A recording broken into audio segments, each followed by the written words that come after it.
Hey you guys, it's your girl Antoinette, and today we'll be checking out a video from Ashton Kutcher, the leaked letter that he didn't want us to read. Now, we all know him from That 70s Show, so I wonder what the letter could have been about. Like, what was it? Like, I don't know. But don't forget to like, comment, subscribe, turn your notifications on so you can see me, and let's get into this video.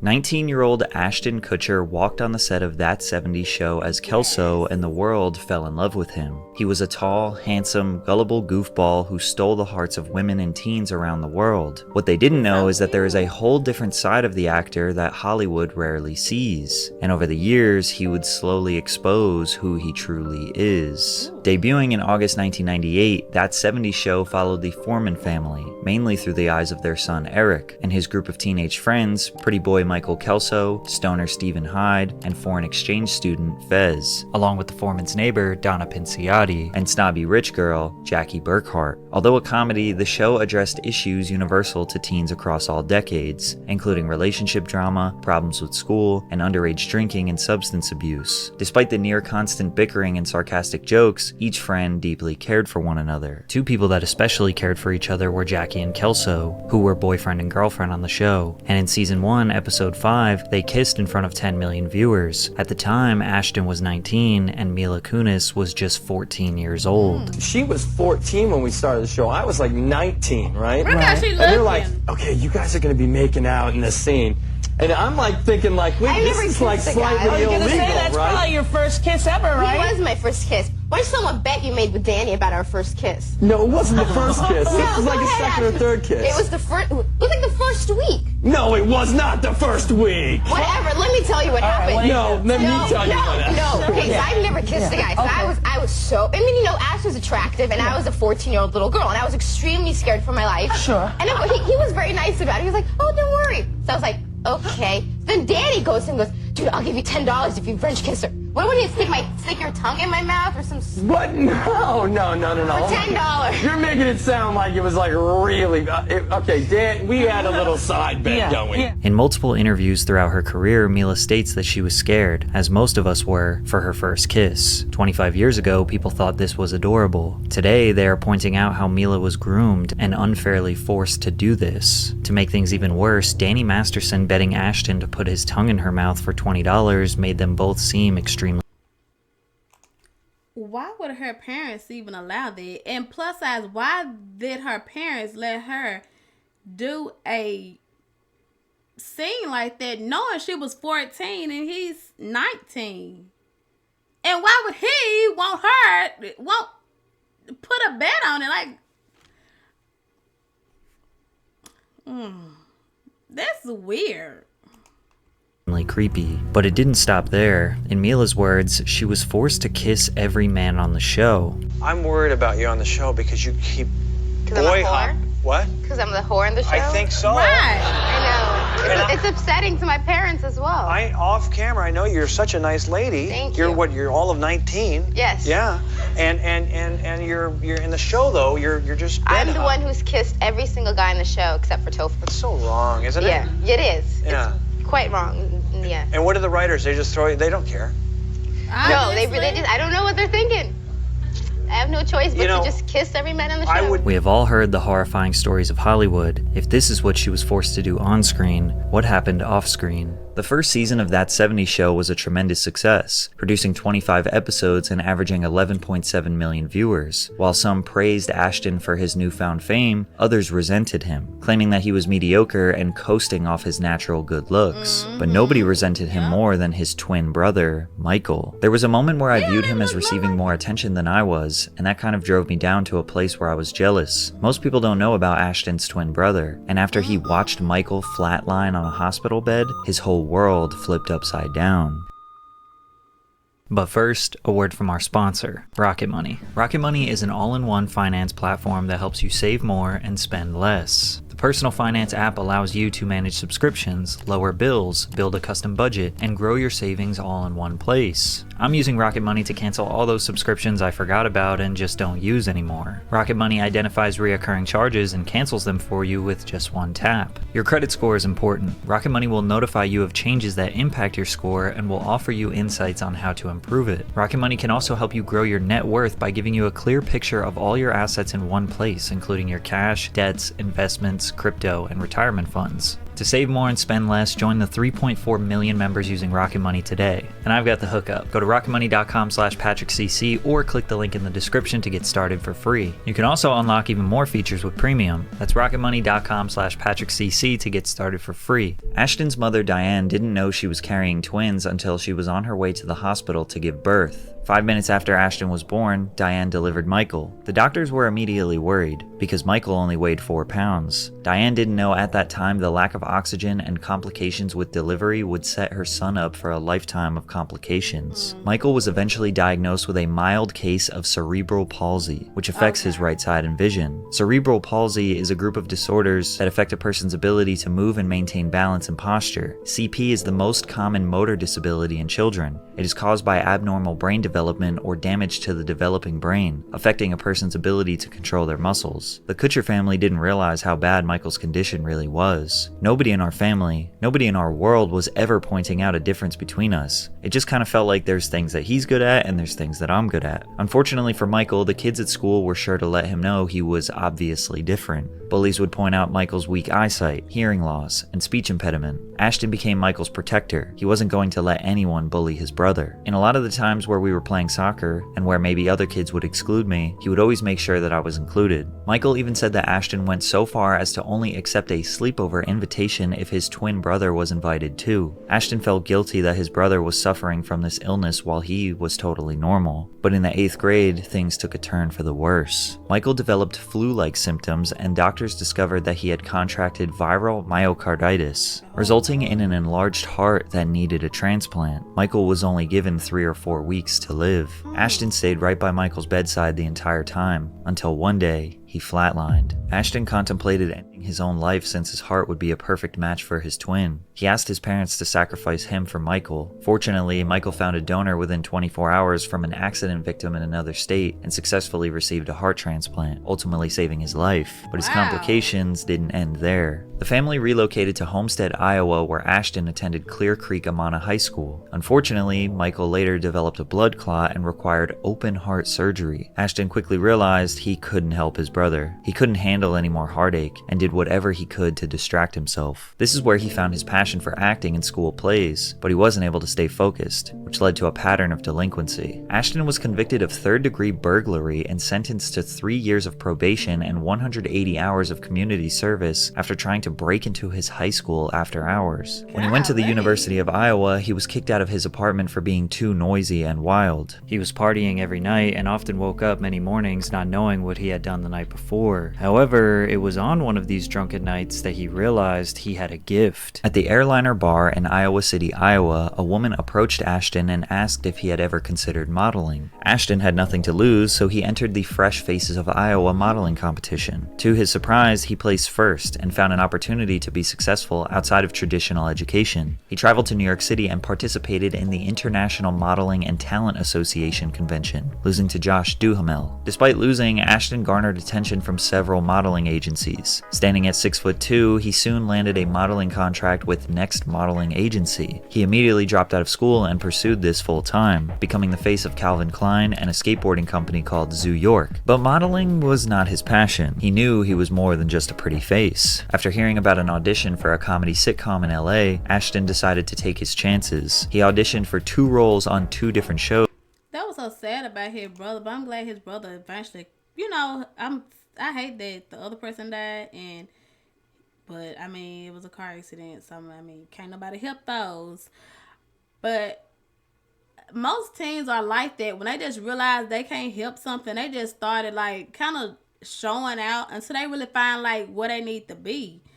And I'm glad he got himself on the right page, but I ain't too fun about this kissing this little girl though. But they're married now though.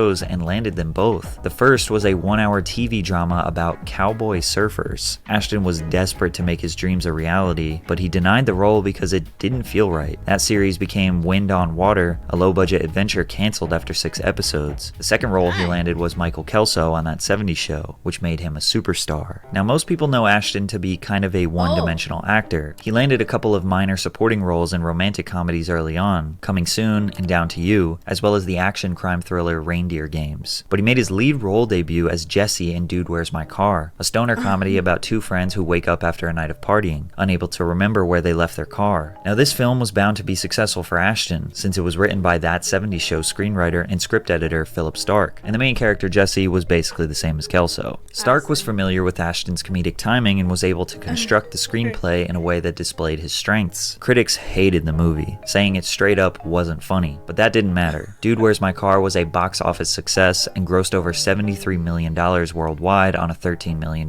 budget. I also thought it was hilarious, but I was 8 years old when I watched it. It was during this new peak of fame for Ashton that he would find himself being a witness to a murder, which changed the course of his life forever. The Hollywood Ripper was described as a serial sexual thrill killer who took the lives of multiple women throughout the 90s into the 2000s. One of those victims was Ashley Ellerin, who was a friend of Ashton's. On the night of February 21st, 2001, Ashton and Ashley had planned to go to the Grammys after party together. Around 8:24, he said he was running late. Around 8:30, witnesses said they heard screams from Ashley's house. Ashton said he arrived to her house much later, at 10:45 p.m. He knocked on the door, but heard nothing, thinking he was stood up, so he left without her. At 9 a.m. the next day, Ashley was discovered by her roommate dead on the floor. She was stabbed 47 times. He immediately contacted the police the next day. He was freaked out because he knew his fingerprints would be on the doorknob, but he was not a suspect in this case. However, 20 years later, many people are questioning Ashton's involvement. In an Instagram story posted by Chrissy Bixler, the girlfriend of his co-star Danny Masterson, she wrote, "Did you forget I was there? You were on speakerphone the night you called Danny on February 21st, 2001, which was the night of the murder. I heard everything. I heard the plan. In my opinion, you're just as sick as your mentor." However, this all happened in 2001 and went relatively unnoticed until recently. In 2003,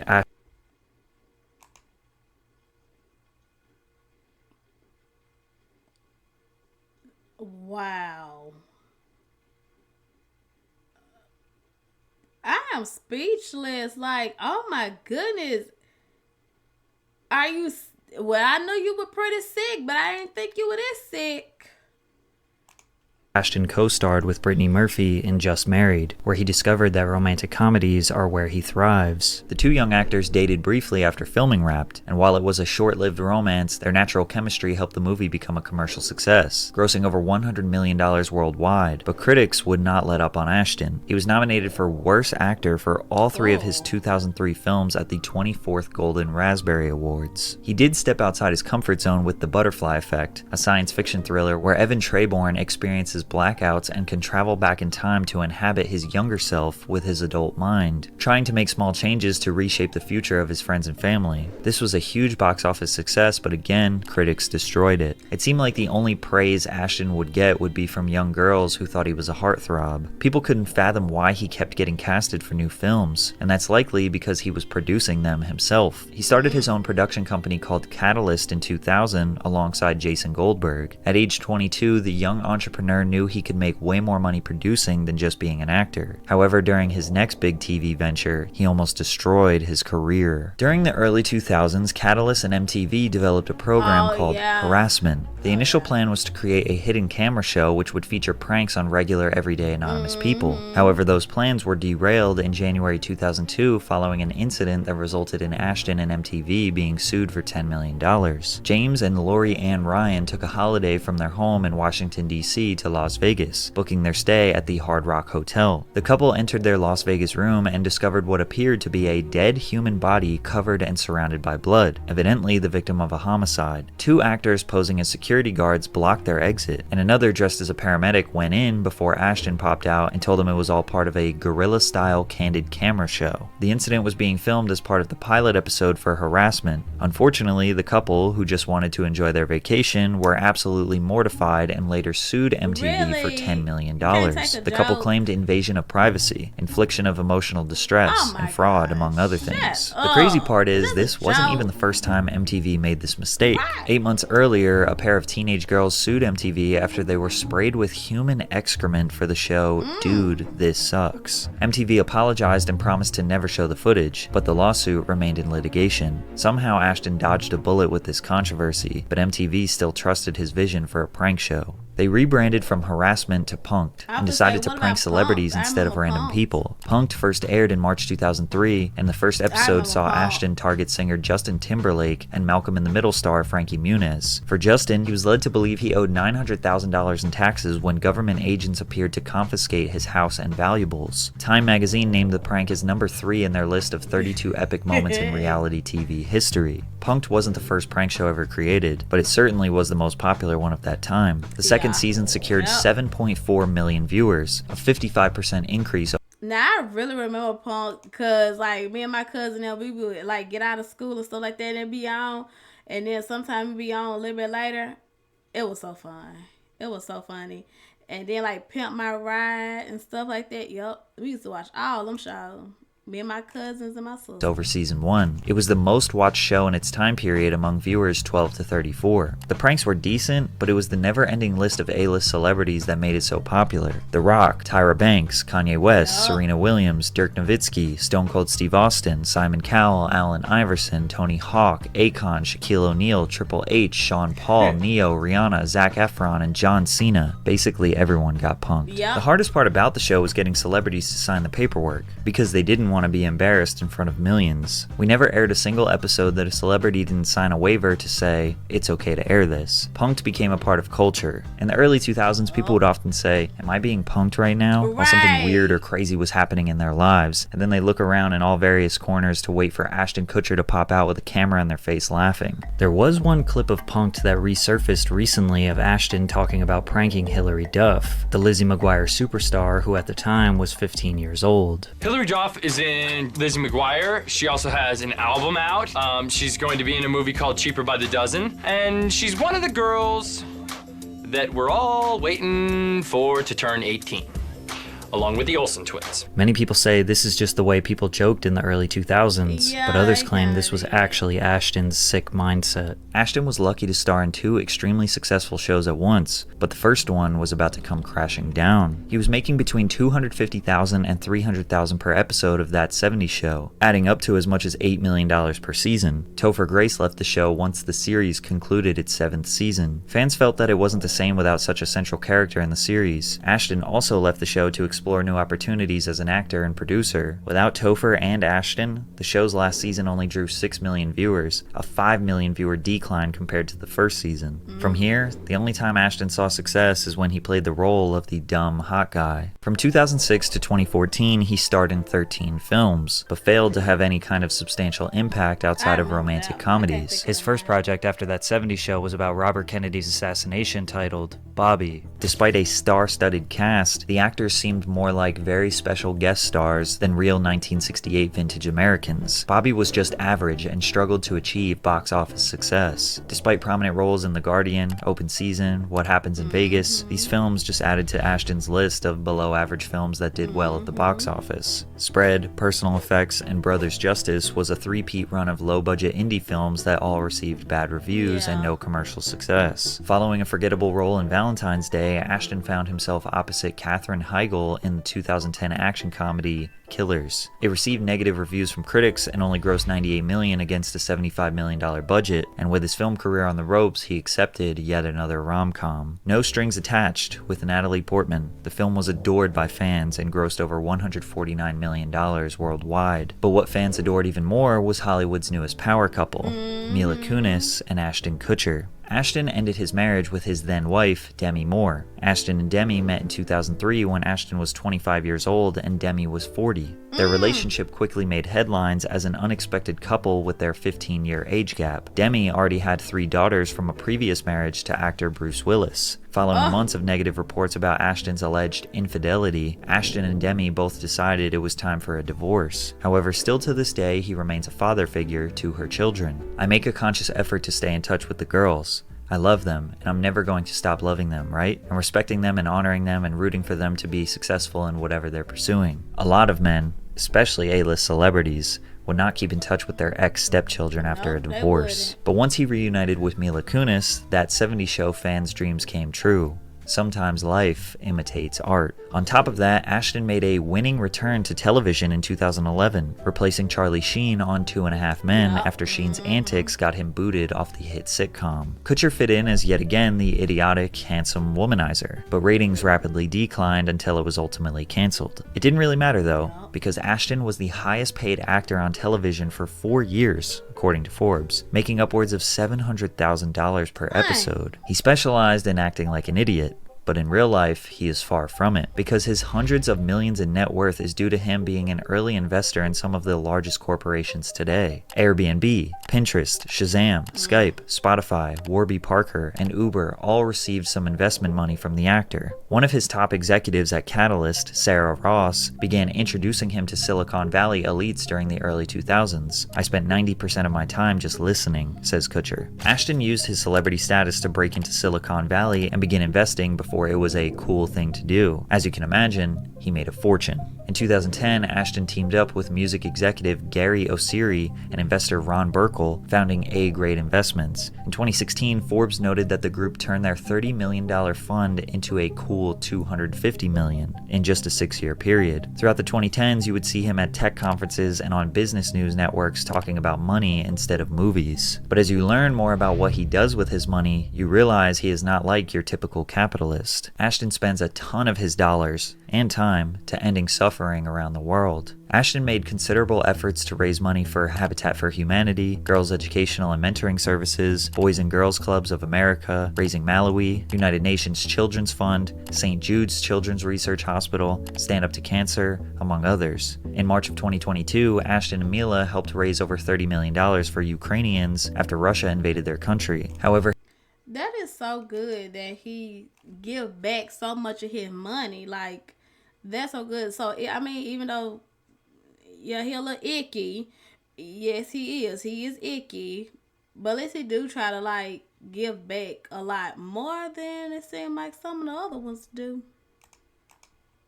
His most profound effort that you almost never hear about is his foundation to stop child sex trafficking, Thorn, Digital Defenders of Children. The nonprofit builds software given to law enforcement for free to identify victims of sex trafficking and the people participating in the sale and exploitation of children. Ashton has been devoted to this cause for over a decade, and his efforts through Thorn are making a difference. The 2021 impact report from Thorn shows their software, Spotlight, identified 3,977 victims in 2021 and 24,366 during the lifetime of the software. Over 2,700 law enforcement agencies are now using the technology provided by Thorn. The work Thorn is doing helps protect children from their abusers and removes damaging content from the internet. Ashton is the co-founder and chairperson of Thorn. In 2017, Ashton testified on Capitol Hill about child sex trafficking. The things he said in this testimony are sickening, but they need to be heard so people can address the disgusting reality of what goes on in this world. I've been on FBI raids where I've seen things that no person should ever see.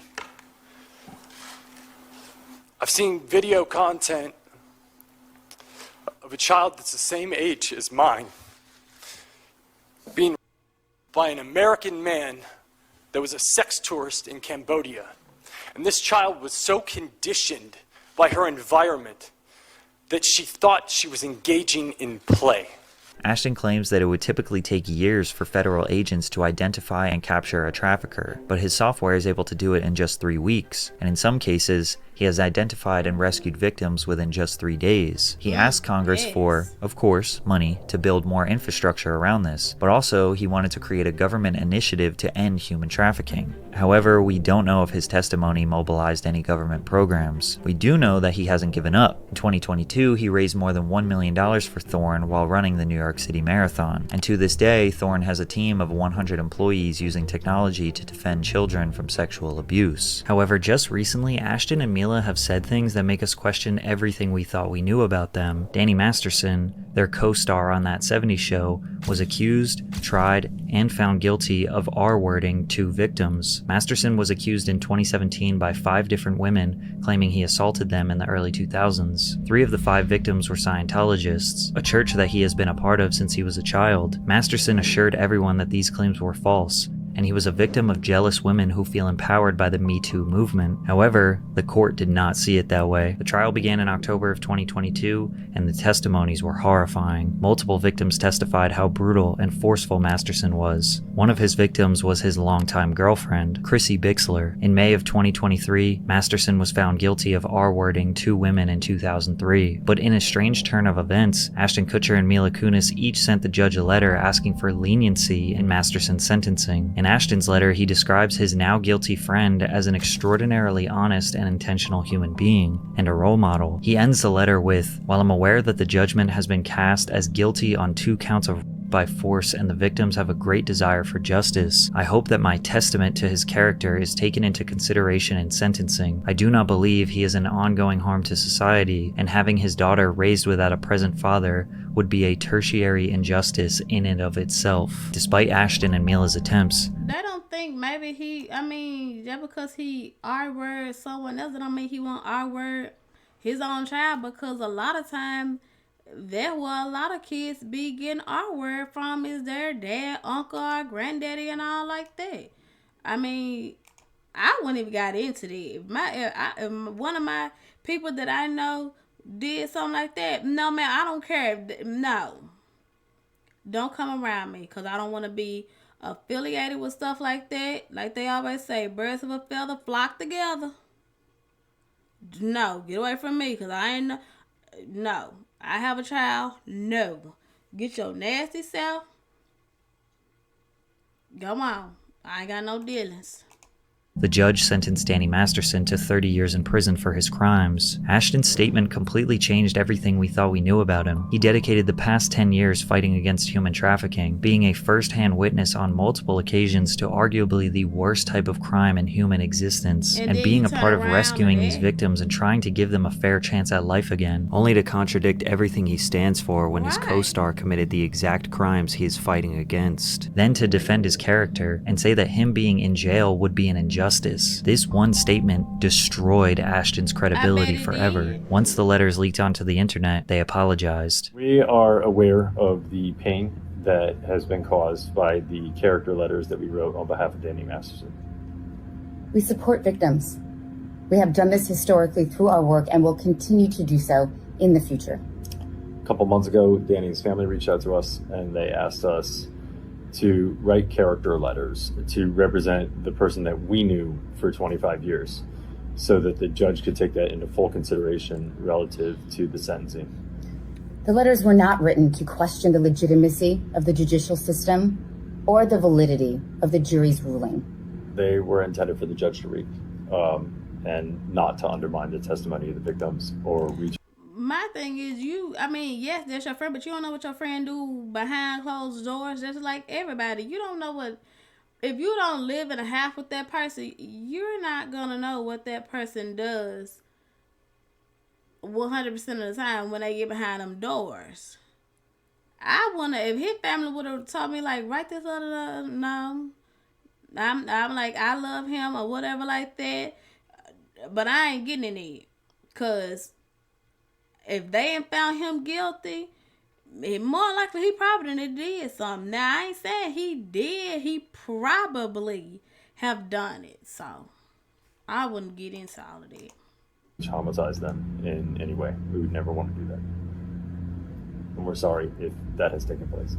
Our heart goes out to every single person who's ever been a victim of sexual assault, sexual abuse. This robotic and cold apology did not help anyone understand why they sent these letters, and this entire situation makes people regret celebrating Ashton Kutcher for the past 25 years.